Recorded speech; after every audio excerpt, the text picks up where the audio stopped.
పెళ్ళవలేదు, bachelor. ఎక్కడ సభ పెట్టినా ముందుంటారు బ్యాచులర్స్.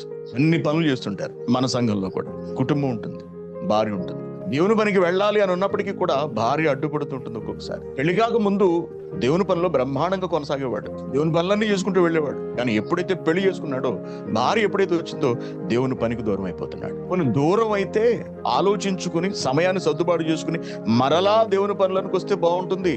కానీ అలా రాలేరండి. ఈ భార్యను వాడుకుంటాడు అక్కడ. సూటిపోటి మాటలతో ఆమె నేను పొడుస్తుంటుంది. ఇంట్లో ఒక్కదాన్ని ఉన్నానన్న ఆలోచన అసలు మీకుందా? నన్ను విడిచిపెట్టి మీరు దేవుడిని వెళ్ళిపోతారా? అంటే అర్ధరాత్రి మీరు వచ్చేందుకు నేను ఒక్కదాన్ని బిక్కుబిక్కుమంటూ కూర్చోవాలి ఇక్కడ? నేను ముఖ్యమా? మీకు దేవుడి పని ముఖ్యమా? మీకు ఆ చర్చి ముఖ్యమా? ఇలా రకరకాలుగా మాట్లాడేటప్పటికి ఇక చేసేది ఏమి లేక కూర్చుని పోతాడు అంతే అక్కడ మాట్లాడు. దాంతో అతని నుండి దేవుని పని దూరంగా వెళ్ళిపోతుంది. అలా దేవునికి దూరం అయిపోతాడు. దేవుని పిల్లలారా, ప్రపంచంలో దేనికి దూరమైన పర్వాలేదు, దేవుని పనికి మాత్రం దూరం కాకూడదు. సంఘానికి దూరం కాకూడదు, దేవునికి దూరం కాకూడదు. దేవుని పనికి దేవునికి కూడా ఎప్పటికీ దూరంగా ఉండకూడదు.